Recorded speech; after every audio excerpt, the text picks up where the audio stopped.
What is going on, boys and girls of YouTube? So today, bringing you a Pokemon Unite tier list. I did a mock-up one of these before the patch, so a little while ago. Now that the patch is out, I got to play a little bit, get to grind a little bit, get to see other people's opinions. I figured it's time to do one. I am going to clarify the tier list a little bit, other than S tier, A tier, B tier, all that shit.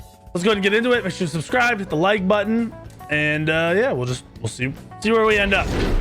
See how this ends up. So started doing this already. Top tiers will be broken, what beats everything or what should beat everything when played properly. A tier are going to be your very strong Pokemon.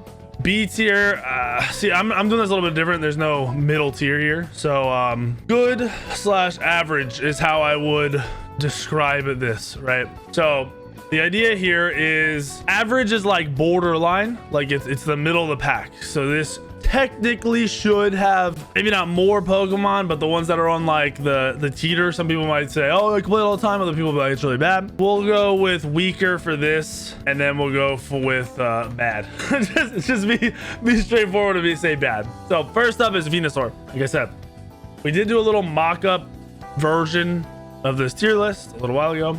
For me, I think Venusaur is in like the weaker position. I know we were talking about stats yesterday. I think it was like there's 2 or 3 in the top 100 Masters players right now who main Venusaur, play mostly Venusaur. If you put time on Venusaur, especially the way that they're playing it, it doesn't feel super strong. You're a playback, poke, be really annoying type of Pokemon. You do hit hard when your abilities are up. When they're not up, they don't hit, like you're not doing anything.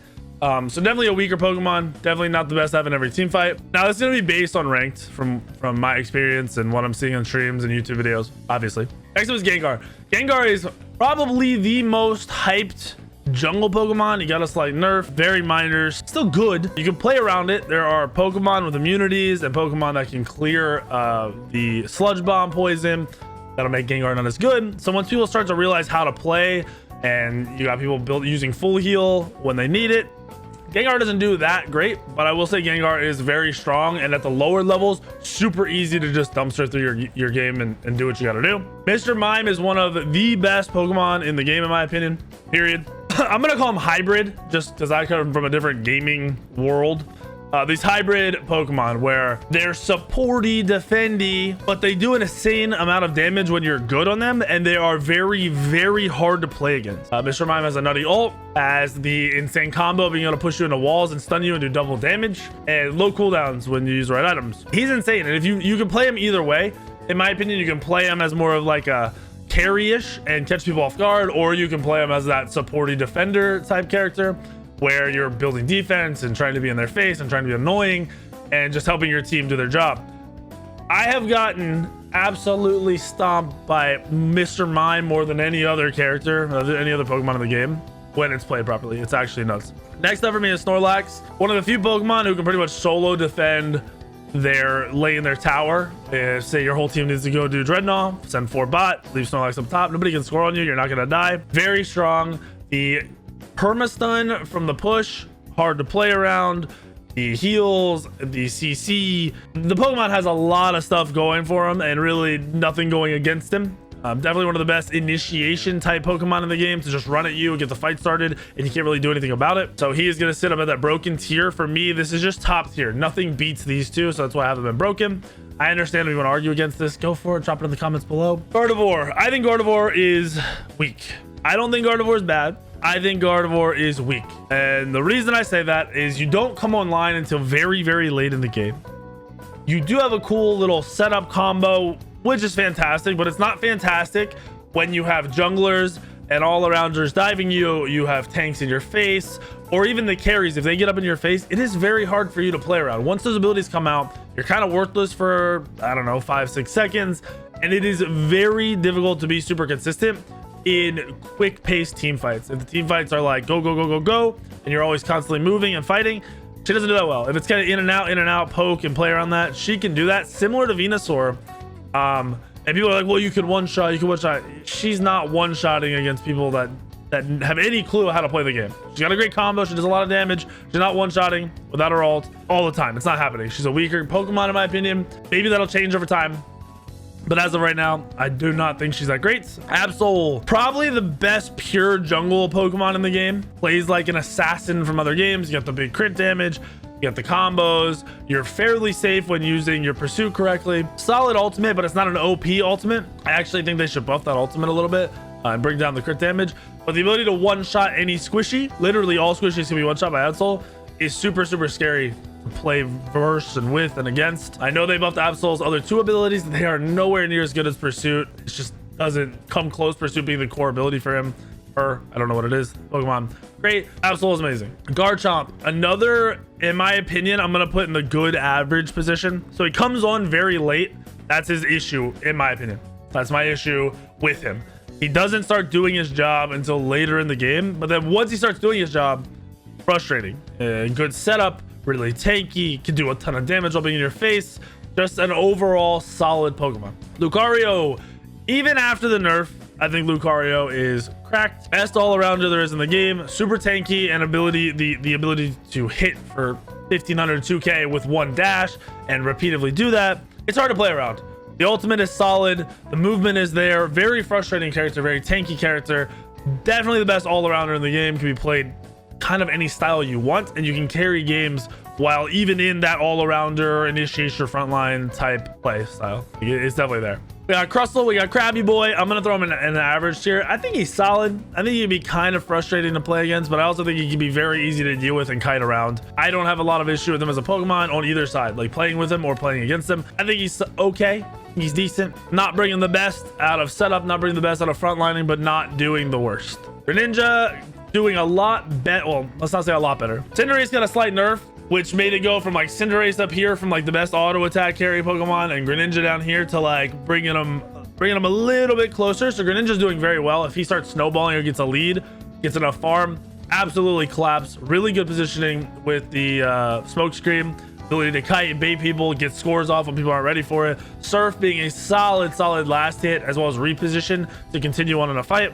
Greninja's killing the game. Love him. He's one of my favorite Pokemon to play, just because I got sick of playing Cinderace. So he's doing well. Talonflame, I think, might be the most overrated jungler in the game. I don't think Talonflame is bad. I don't think Talonflame is good. I have people come in and tell me they main him. He's so much fun. They do amazing with this. And I've watched these videos and I watch these guides and it looks cool. But when you're playing against people that are just playing the game properly and they're playing to get Dreadnought, they're playing to score, get some points. They're not fighting you 1v1. They're using their abilities to juke your fly if you decide to go fly or to just reposition. I think other Pokemon do more damage, do it quicker. I do think Talonflame's movement is really nice, but most of the movement is used to do damage, and when it doesn't kill somebody or it only half health somebody, it's just, I have not seen any super high success on Talonflame. I think he's solid, just not nuts. Charizard got buffs all around, and I've been messing around with Charizard because I hated Charizard players pre-patch. Hated them, could not stand them, pretty much because they all just feed, did no damage.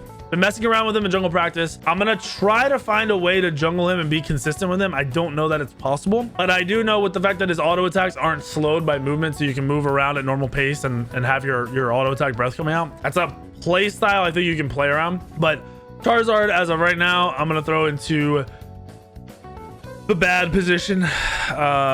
I just don't think he brings enough to the table. I think his ult is cool and solid, but other than that, I feel like he brings nothing to the table compared to almost every single other Pokemon in the game. So Charizard is one of the worst Pokemon for me, to me, and I think that's just how it is. Zero Aura, definitely the OG most hyped Pokemon once Unite came out. Everyone, Zero Aura, OP. Amazing Pokemon, does a lot of damage. You can play around it, you can kite it, you can do damage to it, you can spread out. The thing is, the map's small and players are new, so they like to stand on top of each other and just get AoE killed by a Zero Aura. Get better against better players that are playing properly, playing a little more patient. Zero's good, but not nuts. I do think Zero's very strong. Probably would put it like this in terms of junglers for these three. Sorry, there you go. For these three, I think Absol's the most consistent and hard to stop. I think Zera is maybe the easiest to play in team fights. I think Gengar has the most gimmicky ability, but all three work very consistently. Absol's my favorite. I wouldn't say Absol's broken, but I would say Absol is better than them as a junglers. Funny that my very strong is going to be probably bigger than my good average, because I do think these Pokemon are very good. Cinderace, I still think Cinderace is top tier. I don't think there's any competing with it. You have an auto crit kick that bursts for a lot of damage that allows you to reposition to get closer to your target if you're trying to chase. You have an immunity, which pretty much beats everything in the game. You can counter Gengar with your feints. You can counter every ult using your feint properly. You can counter all the CCs using your feint properly. It's by far the best ability in the game. Like, in my opinion, nothing competes with it. Nothing. I know they upped the cooldown on it. It doesn't matter. It's still insanely strong. Then you pair his entire kit as him being with items, with having crit and auto attack items, whatever, physical power, just attack items. He's the strongest auto attack god, I keep saying that from Smite, Pokemon in the game. When auto attacking is super basic in Pokemon and the strongest thing you can have in Pokemon, abilities being on a longer cooldown, being on 5, 6, 7 cooldowns that don't do enough to one-shot somebody. Cinderace will auto you 8, 9, 10 times in that period after you use your ability. So even if you get a good burst on a Cinderace, he'll be able to auto you down and chase you. Having his ult, which pairs amazingly with his kit and with his playstyle, super fast for a long period of time, does a lot of damage, you can target wherever you want. And the fact that you can just run anyone down or kite or run away and run in circles and just bait people around while auto attacking them for 5, 6, 700. You can't compete with that. I think Cinderace is still, even after the nerfs, the best Pokemon in the game. Eldegoss, I think, is solid. They nerfed the healing a good amount, nerfed a couple of the abilities. I'd put Eldegoss in the average. Just solid ult, semi-frustrating character, but really strong in team fights and for the team. Well, good and average and stronger for your team fights and everything. Cram, I think I'll put Cram. I need to like reposition these to how I actually would place them. So here's I'm putting them in order now, trying to put them in order. Cram, solid, great damage dealing, almost like a ability. It's doing abilities, right? Like most of the damage off of abilities is not the auto attacks. The abilities hit really hard. Very good Pokemon to play in the back. Just sit back and do your thing. Take your time. Play around your team. Play around CCs. Definitely can carry games, but it is not broken by any means. The ultimate does a ton of damage if people are just standing there looking at you like idiots, which happens a lot. But if people are smart enough to get away from it, to range it, to immunity it, to just kill you instantly through it, which does happen a lot. You don't do as much because you're very immobile. Your damage is decent, but it's not full one-shot potential unless people are just playing stupid. That's why I'm gonna put them in the good average position. Over a period, like a full game though, it does a lot of damage. A lot of consistent drawn out damage from Cram. Pikachu, I think Pikachu's nuts. I'm gonna put Pikachu up here in the very strong position. Good range, amazing range on the abilities. You've got a lot of setup for your team, a lot of damage, and then an ultimate that pretty much just slaughters everybody while allowing you to move around quickly and kind of kite them and play that magey type role as you would see in other games. Pikachu just kills it. I love playing as a Pikachu, and I love having Pikachus on my team. If you pair Pikachu with the right Pokemon in lane to full combo people, you can one-shot people over and over and over consistently. Next up, Ninetales. I think Ninetales might be one of the more overrated Pokemon. I know people are gonna be mad at this. Most people say Ninetales is top tier, broken, or very strong. I thought with the nerfs, bringing Cinderace down a little bit might bring Ninetales up as like a carry role. I think Pikachu does what Ninetales does way better. Just more consistent, more range, just way better. I think Ninetales is solid. I think it's a frustrating Pokemon to play around. I think it's a very easy Pokemon to kill, straight up. I think it's, even with eject or whatever the hell you run, I think Ninetales is solid but easy to kill. I think Ninetales is one of the more overrated carry Pokemon, attack Pokemon in the game. I know people are gonna be mad at that. That'll probably be what people bring up the most in this tier list. And then we've got my other hybrid Pokemon, as I was saying it before. So we've got, how do I want to say this? We have another Pokemon that does an insane amount of damage, literally gives the hands, actually gives the hands, is an amazing supporty defender hybrid damage dealing Pokemon. Does a little bit of it all. And because they do it all while doing an immense amount of damage, it is very hard, borderline nearly impossible to play against good players playing these two Pokemon. I don't think you can deal with them. I think they are frustrating. I think you get mad because they're doing so much as hybrid and hard to kill. Usually you're gonna go more of that tankier type build here, but both work. You can go damagey build and you can have fun with it. I'm gonna try to produce some jungle content around these two because they're kind of nuts. Slowbro is one of the weirdest Pokemon, because when I first started playing the game, I thought he was so damn hard to play against and so annoying. And then the more I played the game, the more I thought he was just bad. Just really not that good. I will put him in the weaker position. I think I would put him ahead of a Venusaur, but not ahead of Gardevoir. Straight up, what does he do better? He doesn't do anything. He doesn't compete with most of the other supports, defenders, support Pokemon. I think Crustal does the job better. Eldegoss does a way better job at that. I will say you have like a minor setup similar to Snorlax, but it's just 10,000 times worse. So why would you ever play Snorlax or ever play a Slowbro over Snorlax? You only need one of them in a team comp, so you should just always play Snorlax. That's simple. The champ, he got some nerfs. I think his submission is a really good ability, but it requires your team to follow up and be super consistent, which does not happen when you're solo queuing ranked. I think the nerf to cross chop was semi-necessary. I think he's still really good. I think he's just very consistent at that average role. I would put him ahead of Garchomp for sure. I'd probably put him up here right behind Ninetales if I was gonna put him in an exact spot. And that is where I'd put the Pokemon. That's my tier list. I believe these four were like the best for a while now, a very long time. I would argue putting some of these other ones up there. I could see you putting Absol up here. I can see you putting Lucario up here. But at the same time, I think both can be played against and played around. And if you truly understand what the Pokemon do and what they're trying to do and how they're played, you can beat them just by having that information if you just outplay them with most Pokemon that are in this tier. I think, dude, I might put Gengar at the bottom here and then Lucario up here. I think that's what I do. I need to reposition them for sure. This is the placement I would put for them. This is pretty accurate to how I see the game. Like I said, I'm going to try to mess around with Charizard and figure out a good way to jungle him and be super consistent. I know people play him. I know people hit Masters with him. I just think he's bad. I think you don't have to play the best Pokemon to win a match currently by any means. And if you save your ultimates and use them at the right time, that alone can carry you to a victory, which Charizard has a solid all in my opinion. I really do like it. Being a physical god and playing almost like a special ability god, like using your abilities, using your cast to do damage. It's just a weird synergy. The synergy there with Charizard and his abilities is just, it's not there. It's strange. It's very weird. So let me know what you guys think of this tier list.